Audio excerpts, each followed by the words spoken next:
Yo guys, welcome back to another video. Now today I'm actually going to be showing you the basic guide on how to actually drift in Forza Horizon 5. So what you are going to want to do is actually make sure you've got these settings applied on your game. So go over to the campaign section and you'll have the big settings box on the bottom right hand side corner. Next it goes to difficulty, and the main things you are going to want to have off is traction control turned off and stability control turned off. Now I highly recommend you also use manual, or at least manual or manual with clutch. As if you do try to drift with automatic, it's going to be 10 times harder for you, and you're not going to get the angles or the throttle control or anything you'll learn in this video if you are driving with automatic. But let's get straight into the video, and I hope you guys do actually enjoy. Now next up, what you are going to want to do is pick which type of car you actually want to use, if that's going to be rear wheel drive or all wheel drive. And I'll actually put two examples up on the screen right now, so you can actually see the difference between the rear-wheel drive and the all-wheel drive. The bigger image is actually the rear-wheel drive, and the little one in the corner is actually the all-wheel drive. So as you can see, going around the corners, it's not the best example of something to use for an all-wheel drive car, as it's pretty much straight.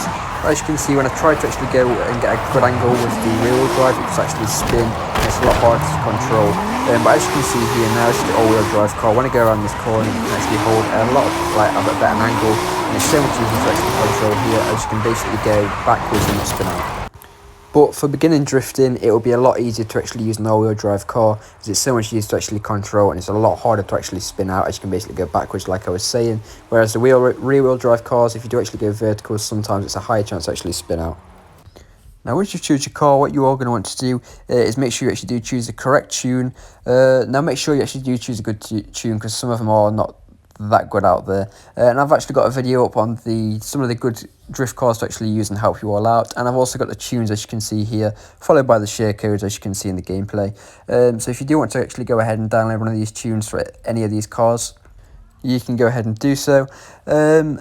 And the link for the other video will actually be in the description down below, and I'll also leave the share codes down below in the description as well, followed by the car names, so you can actually find these and download them yourself. But yeah, so I hope this does help you all out, and obviously you can use different people's tunes or build your own one. And if you actually do want a guide on how to actually build the drift cars for the tuning setups, I can actually make a video on that for you guys as well if you really want to. But yeah, so this actually should help you all out, like I say. But this is the main thing that you are going to want to make sure you get correct, is the tune, as it's the big part for the car. Now once you've actually chosen your car, I actually do recommend you actually head over to a roundabout. You can actually find one here actually at the end of the highway. As when you actually go around the roundabout, you'll actually learn your throttle control and your steering control, how much to actually steer. And you'll also learn how to actually keep control of the vehicle, hopefully.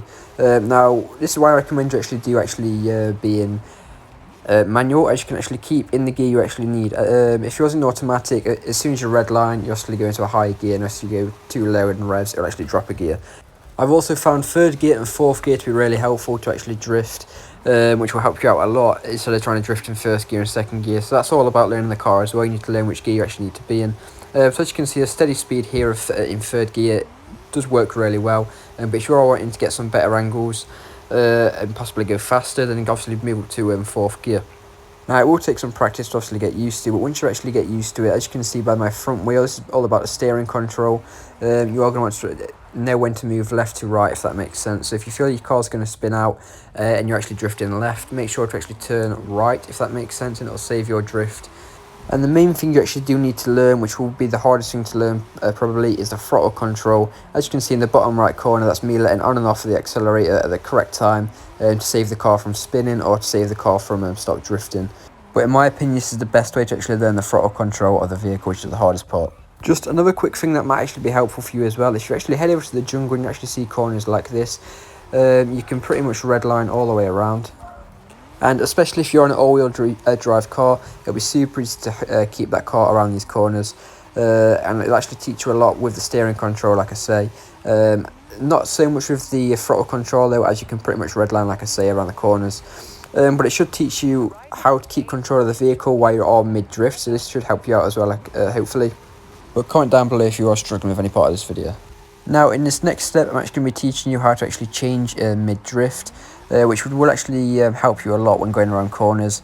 And as long as you know how to change as quick as I am now, you're not going to really need to go any quicker unless you are going around sharp, close corners, and I don't really think there's that many on this map.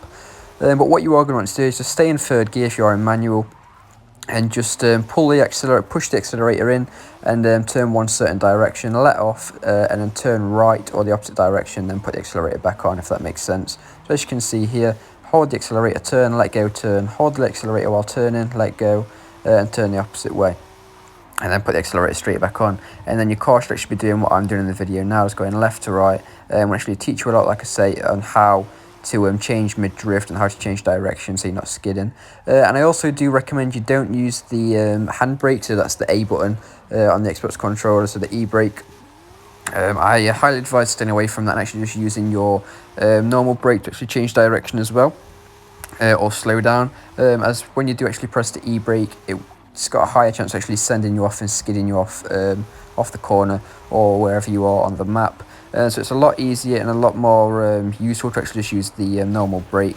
And also, if you actually are running manual with clutch, it is so much better and easier to actually use the clutch as well. The clutch will actually help you so much while drifting, it's unbelievable. As I used to drift in just manual, and I switched to manual with clutch, and my drifts just got 10 times better. As you can see, I'm not obviously the best in this video now, so this is just a beginner's guide.